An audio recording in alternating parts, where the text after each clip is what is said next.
કલિકાલમાં આપણા જેવા જીવોનો ઉદ્ધાર કરવા માટે શ્રી વલ્લભાચાર્યજી આ ભૂતલ પર પ્રગટ થયા છે. ગઈકાલે કલયુગની ચર્ચા કરી કે 4,32,000 વર્ષનો કલયુગ છે અને એમાંથી હમણાં ખાલી 5,000 વર્ષ કલયુગને થયા છે. હજી કેટલા બધા વર્ષો શેષ છે આપણા પાસે. અને ખૂબ સુંદર સુરદાસજીની પંક્તિઓથી આપણે કલયુગની મહિમાને જાણ્યું છે, કલયુગના પ્રકોપને જાણ્યા છે. અને એવા કલયુગમાં શ્રી વલ્લભનો પ્રાગટ્ય આપણા ઉદ્ધાર માટે થયો છે. જેમ સતયુગમાં પૃશ્નિ અને સુતપાના ત્યાં એમને બહુ જ મનમાં તાપ હતો અને બંને હવે બહુ જ તપસ્યા કરી છે, વર્ષો સુધી તપસ્યા કરીને અને ભગવાનનું સ્મરણ કર્યું છે, ભગવાનનું જપ કર્યું છે, તાપ કર્યો છે. અને વર્ષોની તપસ્યા બાદ ભગવાન પ્રગટ થયા છે. અને ભગવાન પ્રગટ થઈને અને પૂછે છે કે માંગો શું જોઈએ છે? તો 3 વાર કહે છે કે અમને તો આપના જેવી સંતાન જોઈએ, અમને તો આપના જેવી સંતાન જોઈએ, અમને તો આપના જેવી સંતાન જોઈએ છે. 3 વાર માંગે છે. પ્રભુ તથાસ્તુ કહે છે. અને સુતપા અને પૃશ્નિના ત્યાં સતયુગમાં પૃશ્નિ ગર્ભ રૂપે ભગવાન અવતાર લે છે. બીજો અવતાર ત્રેતા યુગમાં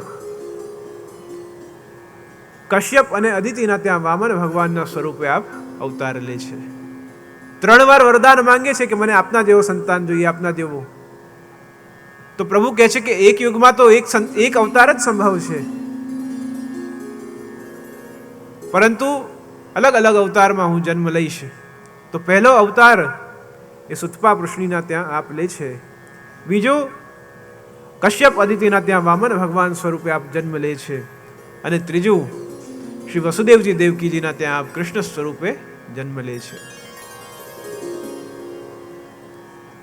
કૃષ્ણ અવતારના સમયે જેમ વસુદેવજી દેવકીજીના ત્યાં કારાગૃહમાં પ્રભુનું જન્મ થાય છે, જન્મ થતાની સાથે પ્રભુ ગોકુલ પધારી જાય છે.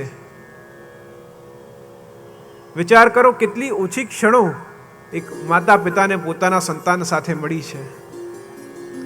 જન્મ થયો છે ઠાકોરજીનો, જન્મ થતા જ ચતુર્ભુજ સ્વરૂપે પૂર્ણ પુરુષોત્તમ સ્વરૂપે આપ દર્શન આપે છે. દેવકીજી કહે છે કે પ્રભુ એક બાળક હોય તો એ બાળક કિલકારી કરે, રડે તો ગમે માતા પિતાને. આપ તો ચતુર્ભુજ સ્વરૂપે 4 હાથથી પ્રગટ થયા છો. એવા સ્વરૂપને જોઈને તો અમને ભય લાગે છે, વાત્સલ્ય નથી જાગૃત થતું. પ્રભુ આપ એક મનુષ્ય રૂપે, એક બાળક રૂપે આપ અમને દર્શન આપો. આપ ચારેય આયુધ પોતામાં સમાવી લે છે અને જેમ નાનો બાળક કિલકારી કરીને રડતો હોય એમ રડતા રડતા આપ દર્શન આપે છે. અને જેમ પોતાની માયાથી કારાગૃહના દરવાજા ખુલી જાય, સૈનિકો નિદ્રામાં આવી જાય અને ટોપલીમાં શ્રી વસુદેવજી આપને પધરાવીને ગોકુલ તરફ પધારે છે. તો કેટલું ઓછું બાળકનો સુખ વસુદેવજી દેવકીજીને મળ્યું છે.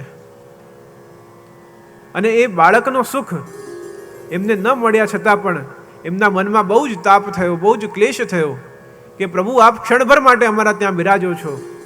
અમારી ઈચ્છા એ છે કે આપ ફરીવાર અમારા ત્યાં પધારો તો અમારું કંઈક કૃતાર્થ ધન્ય થઈએ, આપની વાત્સલ્યતાનું અમે અનુભવ કરી શકીએ. અને કલયુગમાં શ્રી લક્ષ્મણ ભટ્ટજી ઇલ્લમ્માજીના ત્યાં આપ એ જ વસુદેવજી દેવકીજી સ્વરૂપે ત્યાં આપ પ્રગટ થાય છે. અને શ્રી વલ્લભના સ્વરૂપે આપ એ જ કૃષ્ણાવતારના રૂપે આપ અહીંયા કલયુગમાં પ્રગટ થાય છે. જે વસુદેવ કિએ પૂરણ તપ સો ફલ ફલિત શ્રી વલ્લભ દેહ, જે હો ગોપાલ હોતે ગોકુલ में सो आए बसे निज गेह. જે વસુદેવ કિએ પૂર્ણ તપ સો ફલ ફલિત શ્રી વલ્લભ દેહ. જે વસુદેવજીએ પૂર્ણ તપ કર્યો છે એમને તાપ થયો છે કે મારા ઘરે શ્રી કૃષ્ણ ક્ષણભર બિરાજ્યા છે, વધારે નથી બિરાજ્યા. અને એ તાપને દૂર કરવા માટે ફરીવાર કલયુગમાં શ્રી કૃષ્ણ શ્રી વલ્લભ સ્વરૂપે અવતાર લે છે. અને જે સુખ એ સમયે પ્રાપ્ત નથી થયો એ જ વસુદેવજી દેવકીજી સ્વરૂપે અહીંયા લક્ષ્મણ ભટ્ટજી ઇલમમાજી આપ પધારીને આપ બિરાજે છે. વસુદેવજી દેવકીજી સ્વરૂપ શ્રી લક્ષ્મણ ભટ્ટજી ઇલમમાજી છે અને આપના ત્યાં શ્રી વલ્લભનું પ્રાગટ્ય છે અને નંદરાયજી યશોદાજીના ત્યાં શ્રી ગુસાઈજીનો પ્રાગટ્ય, શ્રી મહાપ્રભુજી અક્કાજીના ત્યાં શ્રી ગુસાઈજીનો પ્રાગટ્ય થયો છે.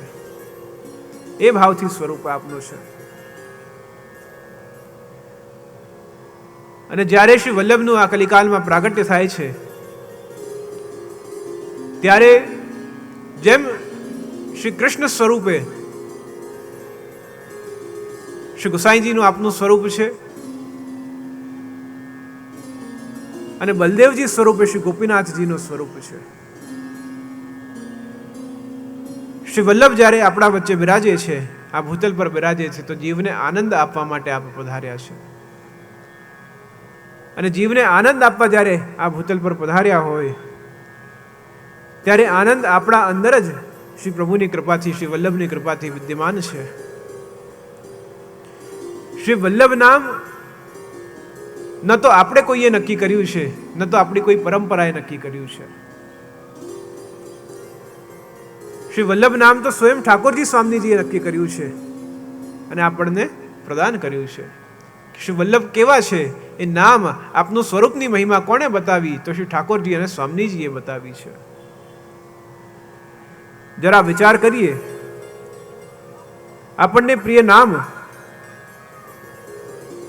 આપ કોણ બતાવી શકે? તો આપનું જે પ્રિય નામ હોય એ સ્વયં આપ બતાવી શકે છે. અને આપની કૃપાથી જ શ્રી વલ્લભનું નામ આપણાને પ્રદાન થયું છે. જ્યારે આપણે દર્શનમાં જતા હોઈએ છીએ, પ્રભુ સન્મુખ જતા હોઈએ છીએ, ત્યારે ઘણીવાર આપણી ઈચ્છા થતી હોય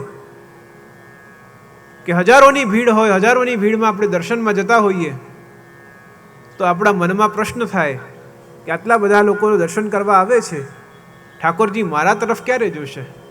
મારા તરફ ક્યારે દ્રષ્ટિ પડશે? શ્રીનાથજીના દર્શન કરવા જઈએ, શ્રી પ્રભુના દર્શન કરવા જઈએ, હજારોની ભીડ હોય છે. આટલા બધા વૈષ્ણવોના વચ્ચે જ્યારે આપણે ધક્કા મુક્કીમાં ત્યાં પહોંચતા હોઈએ છીએ અને ત્યાં પહોંચીને આટલી ભીડમાં શ્રી પ્રભુના દર્શન કરીએ અને મનમાં એવો પ્રશ્ન થાય કે આટલી બધી ભીડ છે, આપણે તો પ્રભુને નિહારીએ છીએ, પ્રભુના દર્શન કરીએ છીએ, પણ પ્રભુ ક્યારે આપણને જોશે એ વિશે શું ખાતરી?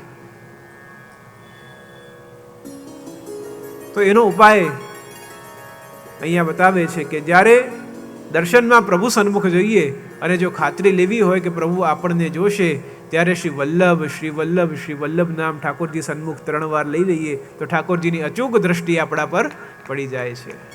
કારણ કે જે નામ આપને અતિ પ્રિય છે એ નામનું જો સ્મરણ, એ નામનું જો રટન આપણે ઠાકોરજી સન્મુખ કરીએ તો ઠાકોરજીને પણ થાય કે મારા પ્રિયતમને કોણ બોલાવે છે, હું પણ એના તરફ જોઉં. અને એ શ્રી વલ્લભનું સ્મરણ આપણે ઠાકોરજી સન્મુખ કરીએ તો ઠાકોરજીની સીધી દ્રષ્ટિ આપણા પર પડી જાય છે.